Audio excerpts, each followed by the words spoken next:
last but certainly not least, to bring us home, the leader of this esteemed organization, Webb Brown, will kind of wrap it up for us. And since 1999, Webb has served as the president and CEO, as most of you I'm sure know, of the Montana Chamber of Commerce, which includes both the Montana Chamber of Commerce and the Montana Manufacturing Association.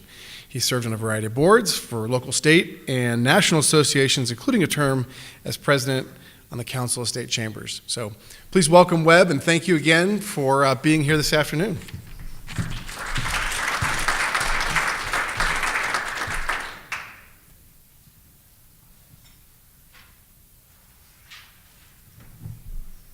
Webb and I will just stand awkwardly next to each other for a moment. That's right. Trying to figure out which one. That makes it makes me feel better. I'm trying to figure out which one is the. Bridger gave me instructions, and I'm. Oh, that's the explanation right there. Yeah, it might have been closed out. That's right. Okay. That is the best part of my talk, is that I don't have a talk and I don't have a presentation. So just a ton of gratitude for folks. I would just jump in right quickly and maybe answer that question as well on the non-traditional allies, which is not necessarily folks who may have been opposed or not necessarily supportive of it, but it's folks like the Seatbelt Coalition who we don't work a lot with, but here's a topic that we absolutely agree on. And we need to be making greater connections and using that network and their power and their outreach as well to accomplish the goal that we all want to try and accomplish anyway. But we are extremely grateful. David, first, thank you for your leadership and the energy and the focus that you brought to the Justice Coalition to accomplish a lot of this that we have ahead of us. We talk about, okay, what are we doing in the 2019 session?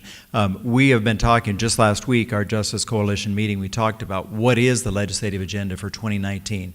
Okay, what's the agenda for 2021? We're already looking forward down the road because the temperature, the climate may be right, the circumstances may be better to look at those issues in one of those sessions as well. The folks who have been around the room and roaming the halls, the lobbyists in the past, know that you do need to look long term. It's the long game that counts in this effort as well. Thanks to all of the speakers, and I know a number of them had to depart. We know plane schedules in Montana and the availability of air travel, so some of them have taken advantage of that. It is a task to get out here, again, as Lauren knows, not being able to make it the 1 year. A lot of them, I think, are kind of tied into our new Come Home Montana campaign, because we have been bringing a lot of them back home to Montana. But Lauren, welcome to Montana, so thank you for being here as well.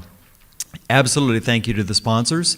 We're very happy to have the support to put this on overall. We actually had a number of the speakers and sponsors gather for a dinner last night before we started off, and had just a great evening, a great opportunity.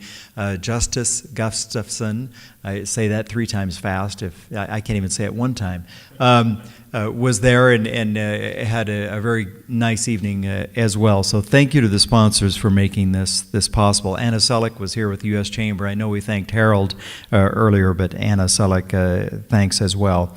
And the attendees, especially those who are not attorneys, they get the clees and you get discouraged, I know, by hearing some of these comments. So, but there is hope, and I believe the Justice Coalition, with all lack of humility, is part of that. There are things that we can do as we go forward as well.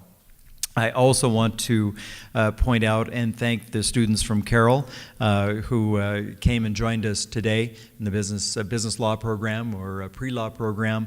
I was in that spot many, many years ago as well. But we wish you well. We hope we haven't scared you away in deciding not to go forward. We need your interest. We need your enthusiasm. We need you for the future as well. And thank you for coming.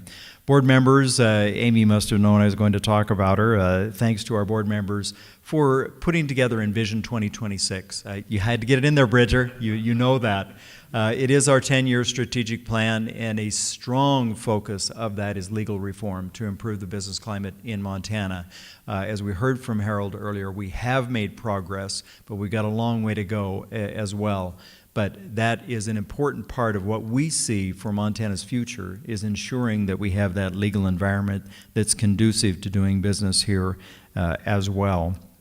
I also want to thank Stacy Dorrington in the back of the room, our events coordinator, for putting together the details of the event. Alexandria Klapmeyer, who is our communications director. If you've been following on Twitter, I've been tweeting some of the things that nobody gets fired on your Twitters, right? No tweet fires for you, thankfully.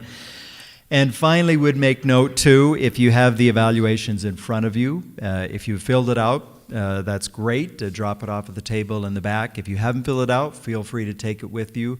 Mail it, fax it, take a picture on your phone and text it back, whatever is convenient for you.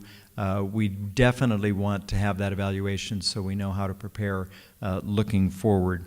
We do have this event every couple of years, and maybe we've been talking about maybe there should be something in every year so that there's a reminder that there is this legal reform effort going on. And I think that wraps it up. No, jokes. At the annual meeting last fall, I accidentally forgot to acknowledge Bridger. And he has never let me forget it. Tremendous thanks to Bridger Malum for pulling together the agenda, the speakers, the sponsors, working with the rest of the staff to do this.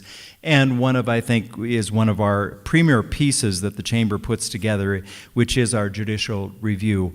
I will tell you, and Harold said this last night as well, he wishes every state in the country would do this and put together a judicial review, which not only talks about the specific cases that impact business and the business climate, but also just brings awareness to the judicial system, our third branch of government. And so we should be paying at least as much attention to them as we do the other two, but sometimes it kind of gets lost in the mix. But I am very proud of the judicial review that we put together. We continue to enhance and improve it, I believe. Bridger spent a lot of time and effort, and Alex as well, going through improving and preparing. We have outside counsel who helps us review the cases. Many of you have seen that we are now reviewing and telling you about those cases every week when there are cases that are decided in Montana. We subscribe to what's called Montana Law Week, just gives a summary, but we have outside counsel that looks at them from the business perspective and then tries to apply that. And then we send it to our partners at NAM and ATRA and the U.S. Chamber and the ILR and show them what is going on in Montana. So it's not just every 2 years we plop this big document down in front of you.